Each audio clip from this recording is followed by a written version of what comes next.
여러분 안녕하세요. 네, 하나님께서 우리에게 또 새로운 한 주를 선물로 주셨습니다. 이번 한 주도 저희가 하나님 말씀 따라 함께 걸어가는 시간 되었으면 좋겠고요.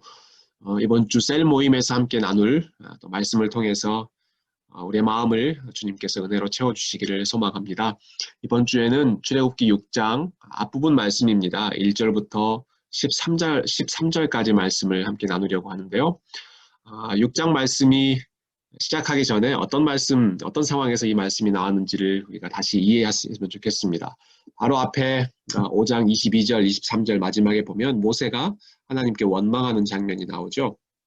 모세가 여호와께 돌아와서 아뢰되 주여 어찌하여 이 백성이 학대를 당하게 하셨나이까? 어찌하여 나를 보내셨나이까? 내가 바로에게 들어가서 주의 이름으로 말한 후로부터 그가 이 백성을 더 학대하며 주께서도 주의 백성을 구원하지 아니하시나이다. 모세가 이렇게 원망했습니다. 이집트 땅에 돌아와서 하나님 시킨 대로 말씀을 전했는데 오히려 이스라엘 백성들이 더 삶이 힘들어졌을 때 모세가 하나님 앞에 실망하고 이럴 거면 왜 나를 보내셨습니까? 이렇게 따지는 그러한 기도, 따지는 질문을 하는 것이죠. 그러면서 주님께서도 주의 백성을 구원하지 않으십니다. 이렇게 하나님께 비난하는 그런 말을 쏟아놓고 있습니다. 여기에 대한 대답, 하나님의 답변이 출애굽기 6장 1절부터 이어지는데요. 하나님께서 뭐라고 말씀하시는지 한번 들어보죠. 여호와께서 모세에게 이르시되 이제 내가 바로에게 하는 일을 네가 보리라. 강한 손으로 말미암아 바로가 그들을 보내리라. 강한 손으로 말미암아 바로가 그들을 그의 땅에서 쫓아내리라. 모세가 뭐라고 원망했습니까? 주님께서도 주의 백성을 구원하지 않고 계십니다. 이렇게 질문했을 때 하나님은 이제부터 내가 바로에게 하는 일을 볼 것이다. 강한 손으로 바로를 내가 다스리고 결국 바로가 나의 백성 이스라엘을 보낼 것이다. 이걸 한 번 더 강조하는 의미에서 두 차례 말씀하시죠. 강한 손으로 말미암아 바로가 그들을 그의 땅에서 쫓아내리라. 앞으로 이어질 7장부터 보면 이제 하나님께서 강한 손을 펼쳐서 그 땅에 행하시는 여러 가지 일들이 나옵니다. 10가지 재앙을 통해서 바로의 마음 또 바로의 생각을 완전히 사로잡으시고 하나님이 어떤 분이신지를 강한 손으로 보여주시죠. 그 계획을 모세에게 말씀해 주시는 것입니다. 모세야 실망하지 마라. 내가 강한 손으로 일할 것이다. 다시 한번 모세에게 하나님의 계획을 확인시켜 주시는 것이죠.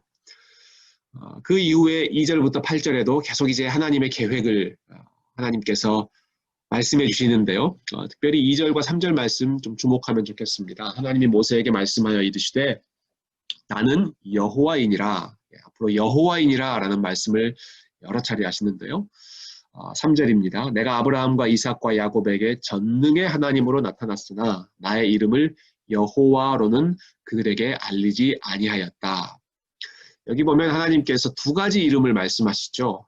한편으로는 전능의 하나님, 내가 아브라함, 이삭, 야곱 믿음의 족장들에게는 전능의 하나님으로 나를 보여주었지만 두 번째 이름 여호와, 영어로는 the Lord라고 번역하고 있는데요. 내 이름을 여호와로는 그들에게 알리지 아니하였다. 하나님 이렇게 말씀하셨습니다. 이 말은 아브라함과 이삭과 야곱이 여호와라는 이름을 몰랐다라는 그런 의미는 아닌 것으로 보입니다. 왜냐하면 창세기에 여호와라고 하는 이름이 여러 차례, 특별히 아브라함의 생애에도 여러 차례 나타나기 때문인데요. 다시 말해서 이 말씀은 그들이 여호와라는 이름 자체를 몰랐다는 것이 아니라 하나님이 어떤 분이신지를 풍성하게 여호와로서의 하나님을 풍성하게 보여주시기보다는 하나님이 주로 전능의 하나님, 능력을 베푸시는 하나님으로서 나타났지만 이제부터는 출애굽 백성들과 함께 하시는 이제부터는 하나님께서 여호와라고 하는 이름을 더 풍성하게 그 이름의 온전한 의미를 알려주시겠다라는 뜻입니다. 그러면 전능의 하나님이라는 뜻과 또 여호와라는 이름의 뜻이 어떻게 차이가 있는가?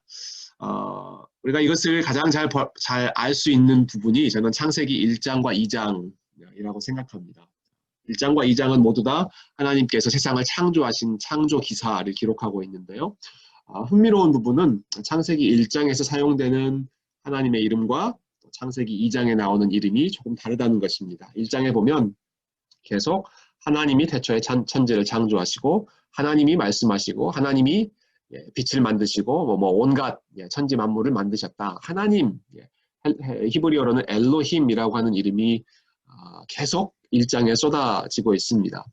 그리고 이제 2장으로 넘어가면 1장에서 천지 창조를 다 말씀하셨지만 2장에서는 인간의 창조를 한 번 더 기록하고 있습니다.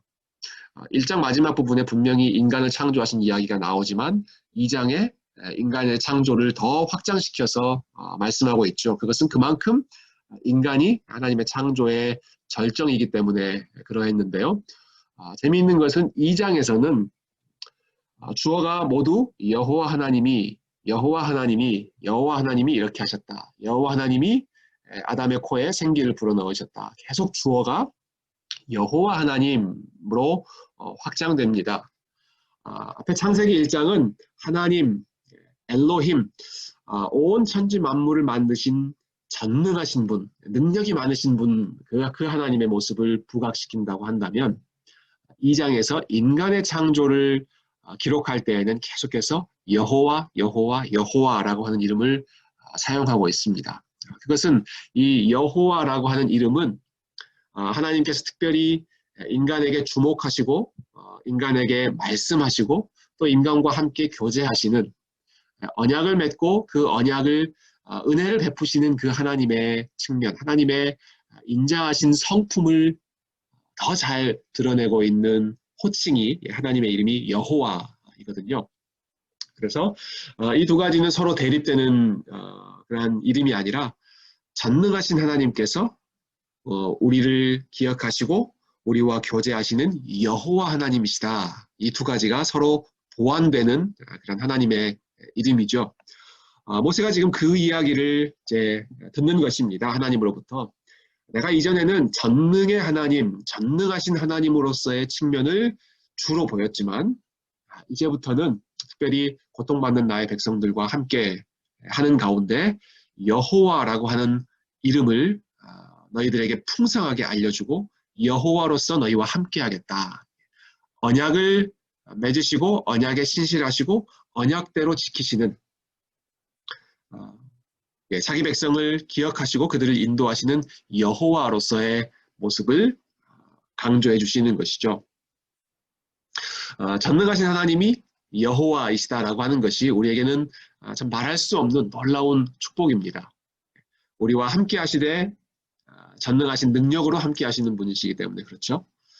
자, 이렇게 이름을 하나님께서 강조하신 후에 이 이름대로 하나님은 언약에 신실하시다는 사실을 계속해서 모세에게 상기시켜 주십니다. 4절과 5절 제가 읽어보겠습니다. 가나안 땅, 곧 그들이 거류하는 땅을 그들에게 주기로 그들과 언약하였더니 내가 과거에 그 백성들과 약속 맺었다 말씀하시는 것이죠. 이제 애굽 사람이 종으로 삼은 이스라엘 자손의 신음소리를 내가 듣고 나의 언약을 기억하노라.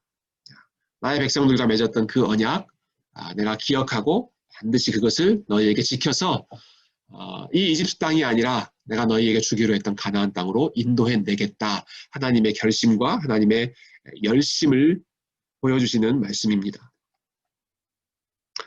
그리고 6절부터 8절은 이 언약을 지키시기 위해서 하나님께서 어떤 일을 행하실 것인지 참 여러 가지 동사를 사용하셔서 그 결심을 분명하게 말씀해 주시는데요. 제가 한번 읽어보겠습니다. 그러므로 이스라엘 자손에게 말하기를 나는 여호와라. 또 이름이 나오죠. 내가 애굽 사람의 무거운 짐 밑에서 너희를 빼내며 첫 번째 동사입니다. 그들의 노역에서 너희를 건지며 편팔과 여러 큰 심판들로서 너희를 속량하여 7절 아주 중요한 말씀인데요. 너희를 내 백성으로 삼고 나는 너희의 하나님이 되리니 이것이 하나님께서 그 백성들과 맺으신 언약, 약속의 핵심이었습니다. 너희는 나의 백성이 되고 나는 너희의 하나님이 될 것이다. 마치 결혼 서약할 때 신랑 신부가 당신은 나의 아내가 되고 나는 당신의 남편이 될 것입니다. 이렇게 서로 서약하는 것처럼 이 성경에 나오는 언약 공식은 하나님께서 우리의 남편으로서 내가 너희를 지켜주고 그리고 너희는 나의 보호를 받는 백성이 될 것이다.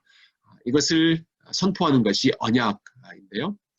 이 언약의 핵심을 하나님께서 말씀하시면서 내가 너희를 건져내겠다, 구해내겠다, 내가 너희와 함께하겠다 약속하시는 것이죠. 내가 아브라함과 이삭과 야곱에게 주기로 맹세한 땅으로 너희를 인도하고 그 땅을 너희에게 주어 기업을 삼게 하리라. 나는 여호와라. 내 이름을 기억해라.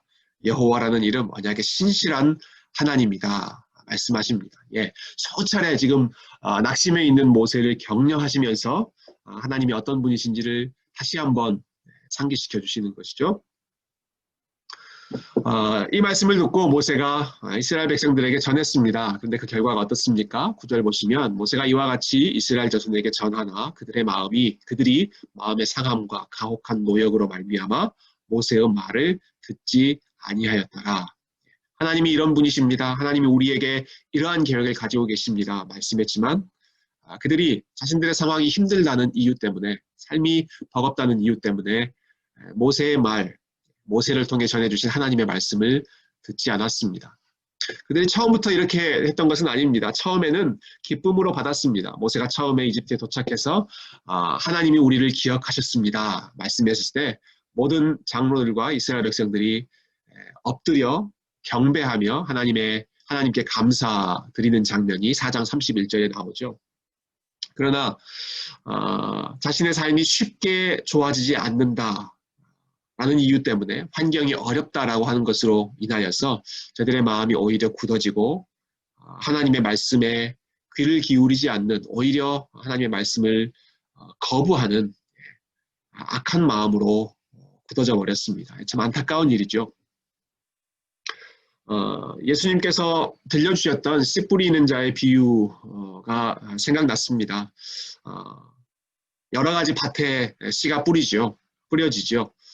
그때 처음에는 그 말씀을 기쁨으로 받아들이지만 고난이 닥치고 또 세상에 대한 염려 때문에, 세상에 대한 여러 가지 근심 때문에, 유혹 때문에 오히려 하나님의 말씀을 기울이지 못하고 하나님의 말씀이 열매를 맺지 못하는 그러한 마음밭, 돌짝밭 같은 마음밭, 가시밭 같은 마음밭, 아마 이스라엘 백성들이 당시에 이와 같은 마음의 상태였던 것 같습니다.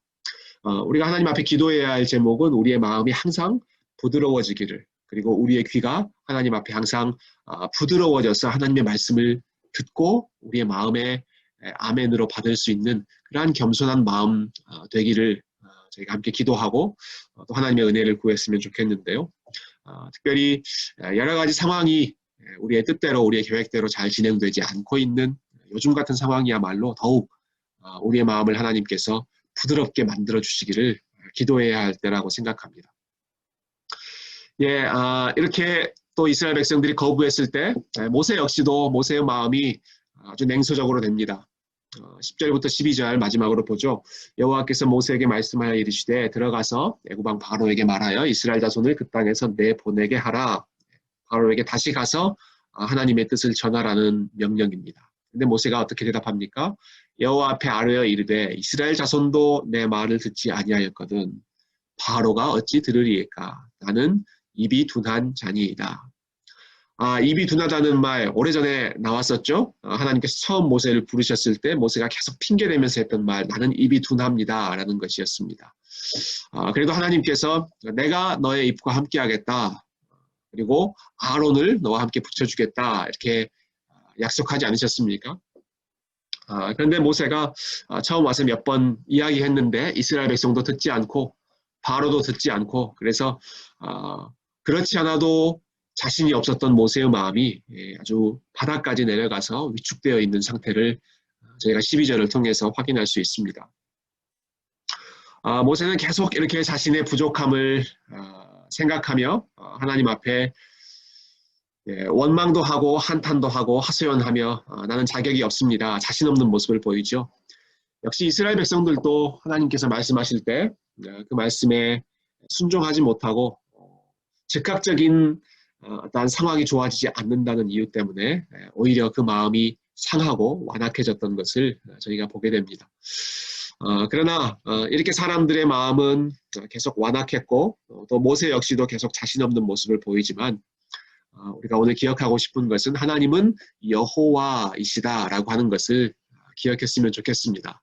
약속을 기억하시는 분이시고 인간의 반응에 상관없이 그분의 계획을 이루어 가시는 분이시고 하나님의 언약은 우리는 신실하지 않았을 때에도 우리는 넘어졌을 때조차 하나님은 그 약속을 기억하시고 끝까지 그분의 뜻을 이루어내시는 분이 하나님이십니다.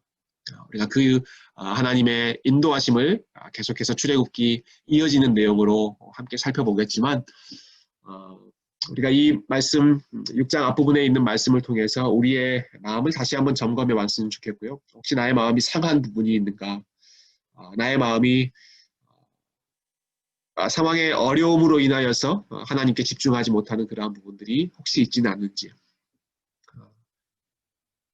내가 하나님의 말씀을 들을 수 있는 귀와 마음이 지금 준비되어 있는지, 그렇지 않다면 하나님께서 나의 마음을 다시 내 마음밭을 갈아엎어 주셔서 부드러운 마음으로 변화시켜 주시기를 함께 기도했으면 좋겠습니다. 그리고 동시에 우리 하나님이 어떤 분이신지, 그분은 여호와이시고 그분은 자기 백성을 기억하시는 분이시고 그분은 하나님의 자녀들의 삶을 반드시 선한 길로 인도하시는 언약에 신실하신 하나님이신 것을 여러분 함께 기억하시고 아무리 상황이 낙심되는 상황이라고 할지라도 우리가 요즘에 루키 말씀 묵상하고 있지 않습니까?